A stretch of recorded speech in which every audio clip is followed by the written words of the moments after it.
ماستر هم اخیستلی شو، داسې یو بل سماجي کارکون هم اخیستی شو، داسې پکې څوک نشته دی. خو چې کوم دی کې چیرمینان دي نو هغه د پارټۍ سره دا یو شرط دی چې تاسو به د پي ټي آی کس اخلئ. زموږ په ایکټ کې دا بالکل لیکلي دي چې کوم یو سړی چیرمیني کوي د هغه رور د هغه رشته دار د هغه په خاندان کې به چې کوم دی نو یو کس هم د زکات دپاره هغه سلیکشن یا د هغه نوم به چې کوم دی زموږ دفتر ته نه راځي.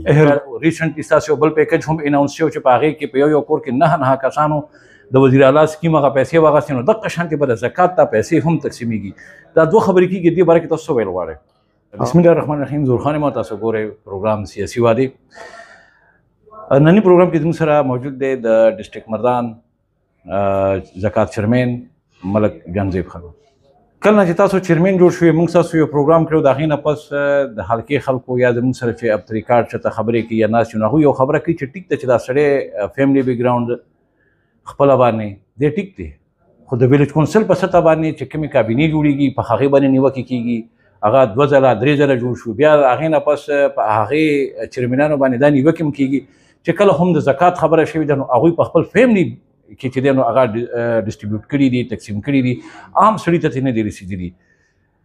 خلک دا خبره کوي چې څنګه د بېنظیري په پروګرام کې ډېر د غرباو په ځای مالدار درنه شوي دي. بیا ریسنټلی ستاسو یو بل پیکج هم اناونس شوی چې په هغې کې په یو کور کې 9 کسانو د وزیر اعلی سکیم هغه پیسې واخیستې، نو دغه شانتې به د زکات ته پیسې هم تقسیمیږي. دا دوه خبرې کېږي، دې باره کې تاسو څه ویل غواړئ؟ بسم الله الرحمن الرحیم. ستاسو ډېره مهرباني چې تاسو ما ته خپل وخت راکړو او زه د دې جوګه ولرم چې زه خپل پوینټ اف ویو د عوامو ته د مردان د غیور عوامو ته پیش کړم. تر څو پورې چې تاسو تپوس وکړو چې یاره د بېنظیر یا د 10,000 روپو، نو زه خو به خپل په هغې باندې به زه خپل جواب ورنه کړم. زه خو به دا ووایم چې د زکات باره کې تاسو زما نه کوم تپوس کوئ، نو د زکات باره کې دی چې کوم دی نو تر څو پورې چې زه په دې کرسۍ باندې ناست یم نو تاسو تسلي ساتئ چې بالکل غلط کار به نه کېږي. بل زموږ په ایکټ کې دا دي تاسو وایئ چې یاره چیرمینان خپل خپلوان رشته دار دې ته چې کوم دی نو پیسې ورکوي. زموږ په ایکټ کې دا بالکل لیکلي دي چې کوم یو سړی چیرمیني کوي د هغه رور د هغه رشته دار د هغه په خاندان کې به چې کوم دی نو یو کس هم د زکات دپاره هغه سلیکشن یا د هغه نوم به چې کوم دی زموږ دفتر ته نه راځي. اهل بنی هغه بالکل بنی اهل. د عام سړي ته په کلي کې چې دیهاتونو کې چې کوم عام غریب دی هغه ته به څنګه پته لګي چې د زکات په آفس کې زما دپاره څه دي؟ کونډه ده، غریب دی، اپاهج دی، معذور دی، هغه دپاره د زکات آفس کې څه دي؟ زموږ دپاره چې د اوسه پورې چې څونه فنډ راغلی دی د جونه پورې، هغې کې یو خو زموږ د جهیز فنډ دی چې دا مخکې 30,000 روپۍ و، اوس وزیر اعلی صاحب چې کوم دی دا 2 लाख روپۍ کړی دی او په هر ویلیج کونسل باندې به یوه ماشومې ته چې د هغې عمر 18 سال یو شناختي کارډ یې جوړي او هغه غریب وي نو هغې ته پریفرنس ورکوي، چې بیا یتیم وي نو هغې ته پریفرنس ورکوي. د دې خپله کرایټیریا موږ د هر یو چیرمین سره چې کوم دی نو ډسکس کړې ده چې یاره په فرض کا په یو علاقه کې به 15-16 جینکې داسې وي چې هغه به غریبانه ني وس پرې نه کېږي، خو په هغې 15-16 جینکو کې به هم بیا تاسو خپل تحقیقات به کوئ چې یاره پلار شته، پلار یې نشته، مور یې شته، مور یې نشته، دواړه مور او پلار یې دواړه مړه دي، الله دې نه کړي. په عمر یې چې کوم دی نو د واده دغه نه سیوا کېږي او واده وله پکار دی. دا ټولې خبرې مونږ چې کوم دی نو هغې ته کړي دي او په هغه سلیکشن به چې کوم دی نو د هغوی په هغې بیس باندې کېږي. د صحت په حواله باندې د ستاسو چې یو سړی بیمار دی یا داسې ماشوم بیمار دی هغه دپاره څه پیکج شته دي؟ یاره د بیمارۍ دپاره خو مختلفو لکه اوس ارنم شو یا هغه خان شو په هغې دغه کې چې د هغوی هغه فارمونه راځي نو هغه له مونږ دستخط کوو او د هغوی علاج په ارنم کې په یو ځای بل ځای کې کېږي. خو د ډسټرکټ مردان په حواله سره چې زه دلته په لوکل بیس باندې خبر وکړم نو مونږ MMC ته په دې وخت کې تقریبا د 80 लाख روپو مونږ ټینډر کړی دی، پای کې مونږ څه پیسې ورته ایشو کړي دي. دغه شان د DHQ هم مونږ ته کوم دی نو 70 लाख روپۍ هغوی ته به ایشو کوو. ټینډر وشو، د هغې کمپیریټیو سټیټمنټ جوړېږي او ډېر ژر به هلته بیماران به ځي د چیرمین لکه استحقاق فارم ورته وي د بیماري هیلث کیر هغه به دستخط کېږي، د چیرمین نه به راځي او د هغې دپاره پخوا به زه تاسو دا خبره کومه چې مخکې به په دې معاشره کې به داسې کسان هم وو چې لکه د چیرمین فارم به مو سره او د چیرمین دستخط به مو مهر به مو او تلو پیسې به راایستې او دوايي به نه اخسته. اوس د هغې لپاره مونږ چې کوم دی دلته یو سافټویر جوړ کړی دی چې د هغې څونه اندراج کېږي. په میاشت کې به یو کس راځي د هغه به اندراج کېږي، هغه ته به پیسې میلاویږي او داسې یو سیسټم جوړ کړی دی چې هغه کس بار بار یا د هغه په نوم باندې هم چیرمین چاله چې کوم دی نو چیرمین نه خبر او د هغه مهر لګېدلي او هغه لاړ شي او د هسپتال نه چیټ راوالي او پیسې والي او دوايانې خرڅ کړي. انشاءالله هغسې به نه کېږي. دفتر کې پوره یو سیسټم جوړ دی، دلته یو ډیسک جوړ دی، د هغې نه به پاس کېږي. بیا به چې کوم دی نو د هغې نه پس چې مونږ پرې مطمئن شو دوايانې وګورو، هغې نه پس به مونږ هغه کس چا چې ټینډر ګټلی هغه ته به د هغې نه پس پیمنټ کوو. ملک صاحب کوم چیرمینان چې تاسو هغسې دي نو هغه ستاسو د پارټۍ پی ټي آی سره تعلق لري. داسې نشي کېدی چې تاسو په دې چیرمینانو کې مونږ دا ونه لیدل چې د پارټۍ نه بهر سړی پکې نشته دی. تاسو د علاقې یو مولانا صاحب د جومات ملا مغستی شو، تاسو د علاقې یو ټیسټر ماسټر مغستلی شو، داسې یو بل سماجي کارکونه مغستی شو، داسې پکې څوک نشته دی. خو چې کوم دی کې چیرمینان دي نو هغه د پارټۍ سره دا یو شرط دی چې تاسو به د پی ټي آی کس اخلئ؟ نه، دا خو بالکل چې کوم دی نو شرط نه دی. دا خو هلته کې هغوی به اعلان به یې کړي، هغوی ته موږ یو طریقه کار ښوولی دی. هلته چې کوم دی نو خپل ډسټرکټ ممبران شته او چې هغوی په هغې کې چې کوم دی راغونډ کړي دي او چا هغه کمیونټي سړی منتخب کړی دی نو هغه راځي او که هغه زما د پارټۍ او 79 کسان یې کیدی شي. او دا اوس داسې شی دی چې لکه خامخا د یوې پارټۍ سره دا معاشره داسې ده چې ډېر کم کسان به د یو پارټۍ سره چې کوم دی نو تړلي شوي نه وي. خامخا به د پارټۍ سره تړلي شوي، مختلفو پارټو سره به تړلي شوي. مونږ خو دا کوشش کړی دی خو هغه د زما د پارټۍ سره تعلق ساتي او که د بل سره ساتي، خو چې په معیار باندې پوره هغه مونږ هغه ته د خدمت مقرر کړی دی.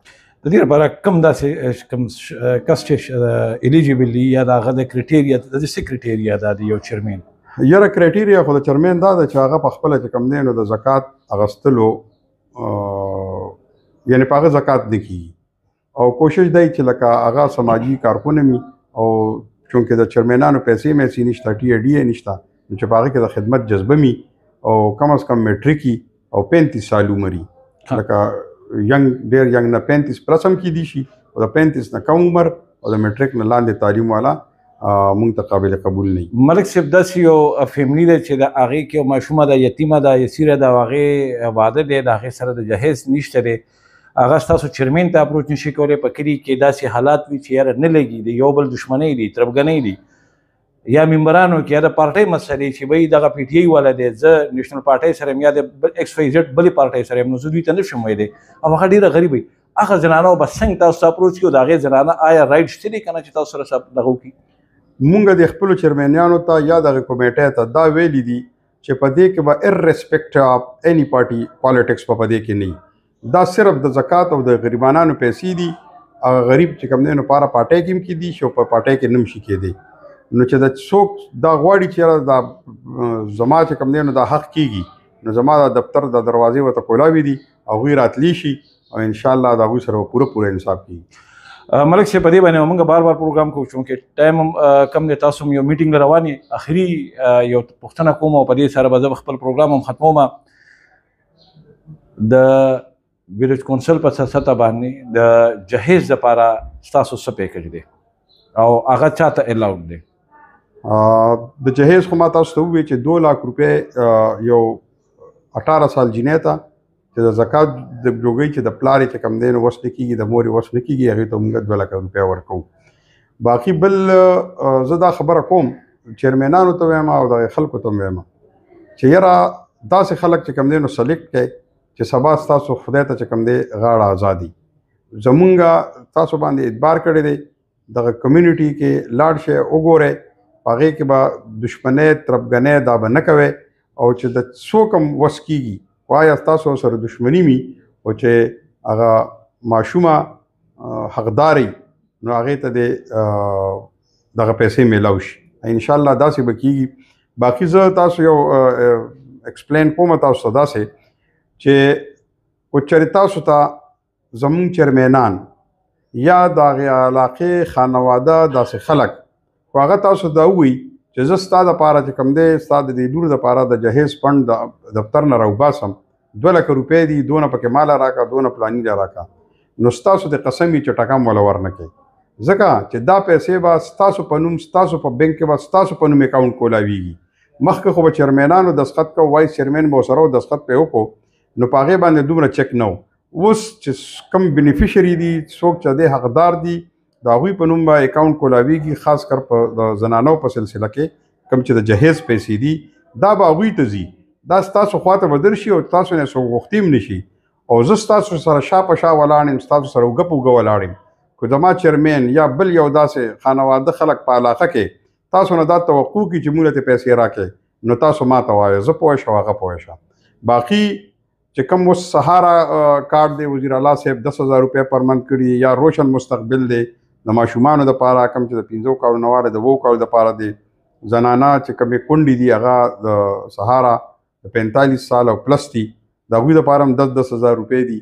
نو چې څونه کوټه مقرر شوې ده د پاپولیشن په مقدار چې کومې علاقې څونه هغه دی د ویلیج کونسل په هغې باندې یو فارموله دوی سیټ کړې ده او هرې علاقې ته هر چیرمین ته ویلي دي چې ستا څلور دغه کېږي کارډونه کېږي زنانه 15 چې کوم دی نو ماشومان کېږي نو د هغې دپاره تاسو به ډبل د هغې رالیږئ. په هغې کې به دلته موږ سکروټني کوو چې دا د هغوی نه پکې غلطي هم شوي نو زه خو دا نه وایم چې د 8 فارمونه به غلط راشي او که انکیس دوی د 8 فارمونه غلط هم راغلي نو دلته موږ سره سیسټم دی د هغې نه به انشاءالله نه پاس کېږي. تاسو تسلي ساتئ. که سهارا کارت دی د هغې به هم یو کارت ایشو کېږي زنانه ته، که یو روشن مستقبل دی هغه به ماشوم د هغه په نوم کارت به ایشو کېږي، په هغې کارت هغوی ته به پیسې میلاویږي 10,000 روپۍ پر منت. نو دا په دې کې چې کوم دی نو د غلطۍ ګنجایش داسې نشته چې څوک ترنه تقاضا وکړي چې موږ له دې پیسې راکړي. انشاءالله داسې به هېڅ هم نه کېږي. ډېره مننه ملک صاحب د وخت راکولو. ګرانو کتونکو څنګه چې د ملک صاحب 13 پیره موږ یو پروګرام نشر کړو بیا هم نشر کړو او د دې بار بار پروګرام مقصد دا دی چې د عوامو ته پته ولګي چې د زکات چیرمین هغه څه کول غواړي. وروسته څوک دا ونه وایي چې یاره موږ ته پته نه وه دې کې کرپشن وشو. ملک صاحب ډېر په سختو الفاظو باندې وي چې د هغې سړي د هغې چیرمین یا د هغې ممبر زما سره بالکل ځای نشته دی چې کوم په کرپشن کې ککړ دی یا د هغه خلاف چا څه ثبوتونه راوړو یا چا څه خبره وکړله. زموږ د دې پروګرام مقصد هم دا دی چې زموږ د اواز د ملک صاحب د اواز چې دی نو دا د هغې غریبو وګونو ته ورسي چې هغه د زکات مستحق دي. زه ظهور خان اجازت غواړم. د الله په امان.